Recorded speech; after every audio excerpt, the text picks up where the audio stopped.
देखिए, केंद्रीय कैबिनेट ने जो आज निर्णय लिया कि जो जनगणना होगी उसके साथ जातीय जनगणना का भी स्वरूप को जोड़ा जाएगा, हम इसका स्वागत करते हैं और हम ऐसे भी प्रतिबद्ध रहे हैं। जो हमारा पिछड़ा समाज रहा है, जो एससी समाज रहा है, एसटी समाज रहा है, उसको हक देने के लिए इसके अतिरिक्त जो तथाकथित रूप से अगड़े भी थे उनको भी 10% हम लोगों ने आरक्षण दिया।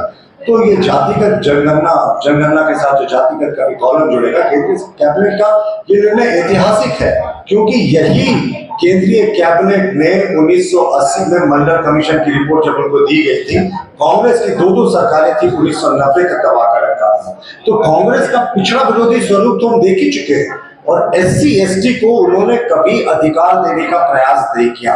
बाबा साहब के विचार को देख सकते हैं। तो केंद्रीय कैबिनेट के जनगणना के साथ जातिगत कॉलम को, जो जाति के कॉलम को जोड़ने का निर्णय है, भारतीय जनता पार्टी इसका पूरा स्वागत करती है। लेकिन सवाल ये उठता है, झारखंड का डिमांड है धर्म का कॉलम जोड़ा जाए, सरना धर्म कोड, उस पे कोई विचार नहीं। सरना धर्म कोड पर हम 15 बार आपको पहले भी बता चुके हैं कि कांग्रेस के तत्कालीन जो आदिवासी कल्याण मंत्री थे वी किशोर चंद्र देव, उन्होंने जो हमारे लोहरदगा के सांसद थे सुदर्शन भगत जी के प्रश्न के जवाब में कहा था कि जो जातीय माफ कीजिएगा जो सरना धर्म कोड है वो अव्यवहारिक है, वो हम नहीं दे सकते, लेकिन देश के आदिवासियों के लिए भारतीय जनता पार्टी उनके विकास के लिए कटिबद्ध है।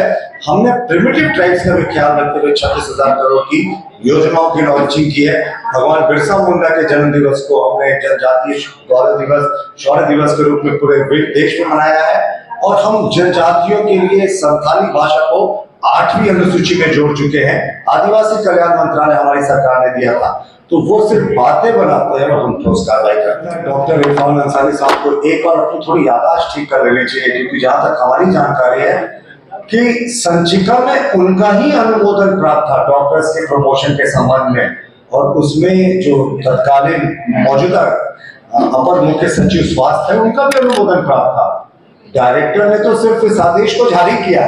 तो मानिए जो इरफान अंसारी साहब स्वास्थ्य मंत्री का जिस प्रस्ताव को अनुमोदन प्राप्त है, वो आज उसी प्रस्ताव पर प्रश्न कर रहे हैं। तो अजब सरकार की गजब कहानी, और इरफान अंसारी साहब के क्या कहते हैं।